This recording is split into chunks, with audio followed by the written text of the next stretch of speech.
कैसे हो प्यारे बच्चों। आज हम पढ़ने वाले हैं क्लास 11 का सेट। फर्स्ट चैप्टर है, ठीक है। इसका बेसिक हम आज फर्स्ट एक्सरसाइज का बेसिक क्लियर करेंगे, ठीक है। और सबसे पहले क्वेश्चन हमारे माइंड में राइज होता है set. A set is a well defined collection of objects और थिंग्स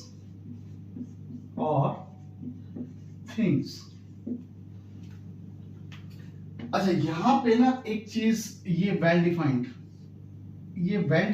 इसमें ज्यादा कंफ्यूजन होता है। वेल डिफाइंड कलेक्शन क्या है? कलेक्शन तो हम सभी को पता है, जैसे अपन बोल देते हैं I have good collections of mathematics books, ठीक है।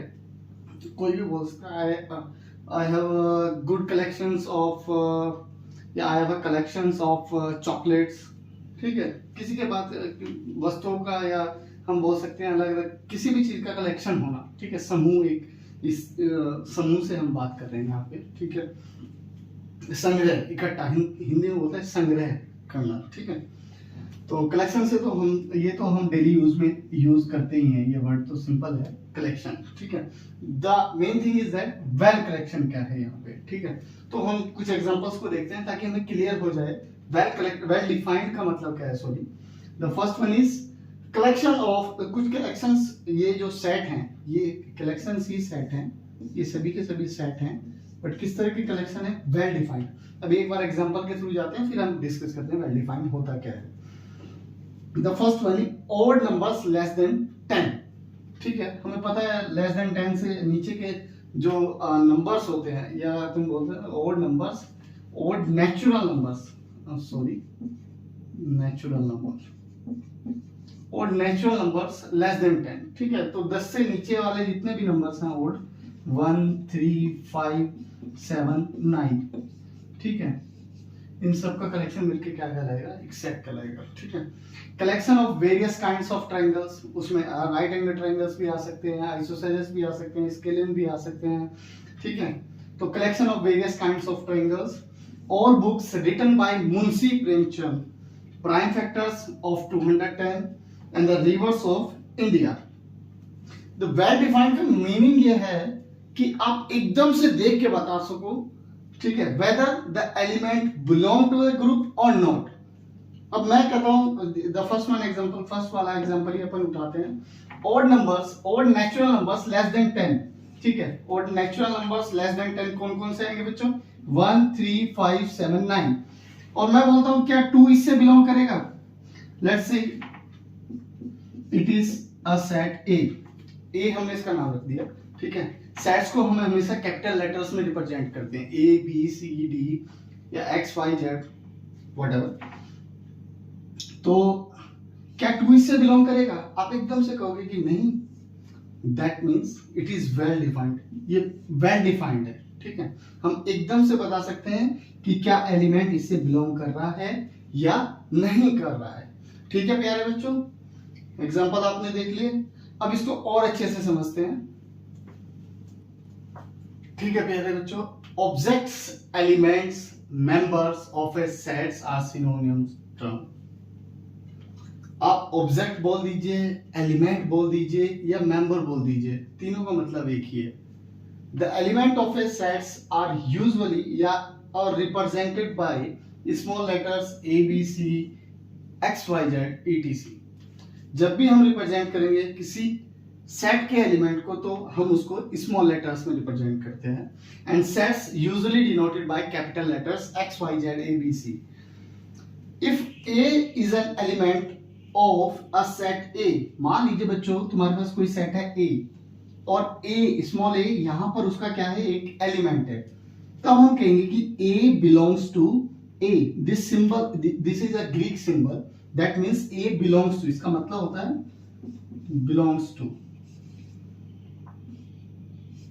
To, it's a Greek symbol's name epsilon, इसका नाम है बच्चों एप्सिलॉन, ठीक है। If not we say that a does not belongs to a, ठीक है। सेट की हमने डेफिनेशन पढ़ी अभी तक। सेट्स क्या होता है? A well defined set is a collection of well defined well defined collection of objects और थिंग्स। ठीक है, उसके बाद ये कुछ पॉइंट्स हमने note. Method of representing a set, number 1 a roster form, number 2 set builder form. अच्छा बच्चों, हमारे पास दो मेथड हैं किसी सेट को रिप्रेजेंट करने के लिए। एक तो हमारे पास होता है रोस्टर फॉर्म, एक दूसरा होता है सेट बिल्डर फॉर्म। सबसे पहले डिस्कस करते हैं रोस्टर फॉर्म की। In roster form all the elements of a set are listed. The elements are being separated by commas and are enclosed with braces. ठीक है, इसमें हम क्या करते हैं, हम जो भी एलिमेंट्स हैं, ठीक है, उनको क्या करते हैं, लिस्टेड लिख देते हैं और उनको सेपरेट करते हैं बाय कोमास। कोमा लगा के उनको सेपरेट करते हैं और एनक्लोज करते हैं किसके अंदर बच्चों, कर्ली ब्रैकेट के अंदर। ठीक है, ध्यान रखना। एक और एग्जांपल देखिए, जैसे एक एग्जांपल मैंने दिया 2 4 6, और अब दूसरा एग्जांपल देखिए, set of natural numbers less then 6 से छोटे नेचुरल नंबर का सेट। तो क्या बनेगा बच्चों, 1 2 3 4 5, और इसको हम क्लोज कर देंगे किसके अंदर, ब्रैकेट के अंदर। कौन से ब्रैकेट, कर्ली ब्रैकेट के अंदर। ठीक है, इसको आप कुछ भी नाम दे सकते हो, A B C D whatever, जो भी आपका दिल करे। एक और एग्जांपल देखिए, the set of natural number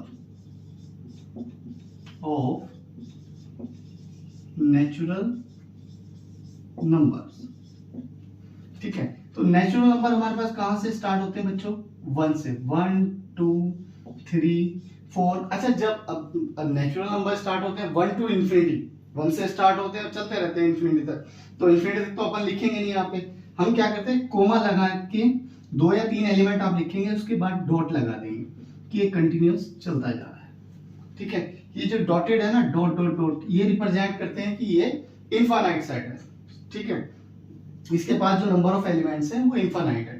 ठीक है प्यारे बच्चों, इसके बाद कुछ पॉइंट्स हैं नोट करने वाले, मैं इसको रफ कर देता हूं, उसके बाद देखते हैं।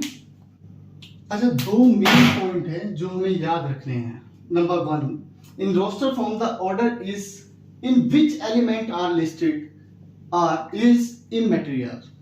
कि जिस ऑर्डर में हम एलिमेंट्स को लिख रहे हैं, किसमें, रोस्टर फॉर्म में, ये मायने नहीं रखता। फॉर एग्जांपल, आपके पास एक सेट है ए, जिसके पास लेट से एलिमेंट है 2 4 6, तो आप इसको ऐसे लिखिए, या फिर एलिमेंट्स को कहीं पे भी अरेंज करिए, 4 6 2 लिखिए, या फिर आप लिखिए 2 6 4, कैसे भी लिख दीजिए। एलिमेंट्स को आप इंटरचेंज करके किसी भी पोजीशन पे आप ले जा सकते हैं, but set as it is रहेगा in roster form. Roster form में आप ये कर सकते हैं। ठीक है, तो घबराने की कोई जरूरत नहीं है। 2 4 6 और 4 6 2 और 2 6 4 ये एक ही सेट है, तीनों मतलब इक्वल सेट है। ठीक है, इसके बाद in roster form elements is not generally repeated. ठीक है, जनरली रिपीट नहीं होते। ठीक है, फॉर एग्जाम्पल एक सेट में लेता हूं a, let's say a, the collection of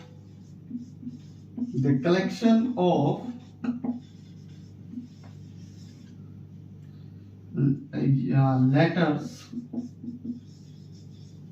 in the collection of alphabets in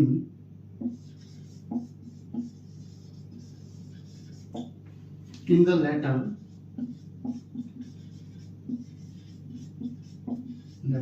school, let's say। ठीक है, तो ए को हम, मैंने कलेक्शन लिया, कलेक्शन क्या है कि number of collection of alphabets in the letter school. School में जो अल्फाबेट है SCHOOL, इनका कलेक्शन। तो हम इसको कैसे रिप्रेजेंट करेंगे बच्चों, इसको लिखेंगे SCH। अच्छा, O 2 बार आ गया तो हम इसको एक ही बार यूज करेंगे L, या फिर आप लिख सकते हैं इसको OSCHL। ठीक है, इनका आप ऑर्डर कैसे भी चेंज कर सकते हैं, बट O 2 बार आया तो यहाँ पे एक ही बार आएगा, जनरली रिपीट नहीं होते हैं। मैं फिर से समझा रहा हूँ। ठीक है प्यारे बच्चों, ये 2 पॉइंट थे। इसके बाद हमारे पास है सेट बिल्डर फॉर्म। चलिए देखते हैं क्या होता है सेट बिल्डर फॉर्म में। The second one is set builder form. In set builder form, all elements of a set possess a single common property which is not possessed by any element outside the set. अच्छा मतलब क्या है भैया, देखो set builder में ना, हिंदी में समझो, सेट बिल्डर में ना हम किसी भी सेट को तभी रिप्रेजेंट कर पाएंगे अगर उनके एलिमेंट्स के बीच में एक कॉमन प्रॉपर्टी हो, एक कॉमन प्रॉपर्टी को वो लोग क्या करते हो, फॉलो करते हो। फॉर एग्जांपल एक सेट मैंने लिखा ए ई आई ओ यू, आप सभी को पता है प्यारे बच्चों ये सब क्या है, ये इंग्लिश अल्फाबेट्स में वोवल्स हैं, ठीक है। इंग्लिश वर्णमाला में हमारे पास क्या है, ये सब वोवल्स हैं। तो all the elements have a common property, namely each of them is a vowel in English alphabet। तो ये सभी क्या है, इंग्लिश अल्फाबेट्स में वोवल हैं, तो हम इनको रिप्रेजेंट कर सकते हैं किसमें, सेट बिल्डर फॉर्म में। अच्छा सेट बिल्डर फॉर्म में लिखते कैसे हैं, ठीक है, ये लिखने का तरीका सीखिए। सबसे पहले आप मान लेते इसी सेट को मैं रिप्रेजेंट करता हूँ, मान लेते ये ए है कोई सेट, ठीक है।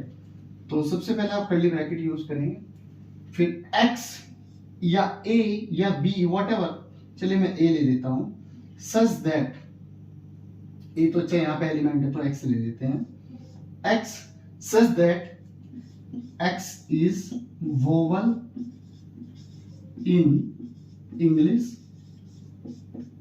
अल्फाबेट,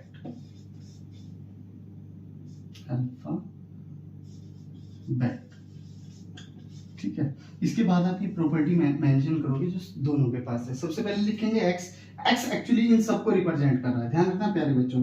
एक्स क्या है, यहाँ पे ए भी है, ई भी है, आई भी है, ओ भी है और यू भी है, ठीक है। एक्स एक एलिमेंट है, एक एलिमेंट का काम कर रहा है जो सब सारों को रिप्रेजेंट कर रहा है, सिंगल, ठीक है। सच दैट एक्स इस प्रकार है, सच दैट मतलब इस प्रकार है, किस प्रकार है कि एक्स जो है वोवल है इंग्लिश अल्फाबेट में। एक और एग्जांपल से और अच्छे से क्लियर हो जाएगा। मान लिए मैंने एग्जांपल लिया, एक सेट लेते हैं बी और इसको मैं नाम देता हूँ, इसमें हम एलिमेंट ले लेते हैं 2 4 6 8 और 10, ठीक है।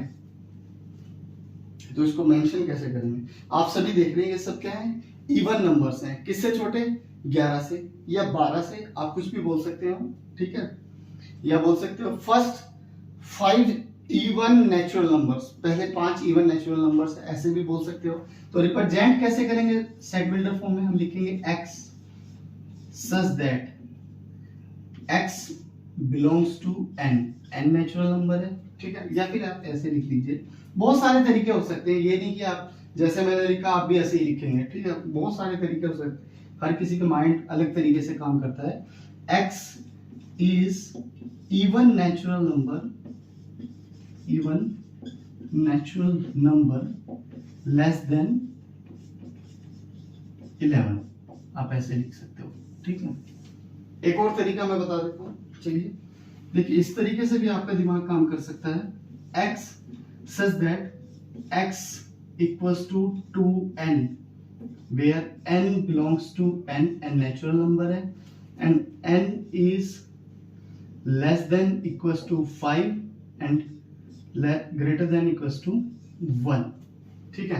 आप n की जगह पे रखेंगे 1, मैंने बोल दिया कि n क्या है, 1 के इक्वल है और 1 से बड़ा है, और 5 के इक्वल है या 5 से छोटा है। तो 1 2 3 4 5, पहले आप 1 रखोगे तो 2 1 जा 2, आपको पहला एलिमेंट मिलेगा, फिर 2 रखोगे 2 2 जा 4, फिर 2 3 जा 6, 2 4 जा 8 और 2 5 जा 10।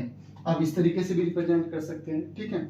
तो ये अपने अपने माइंड का है, आप जैसे भी चाहें, बट उनके बीच में एक सिंगल कॉमन प्रॉपर्टी वो होल्ड करनी चाहिए, तभी आप इसको रिप्रेजेंट कर पाएंगे, नहीं तो नहीं कर पाएंगे, ठीक है प्यारे बच्चों।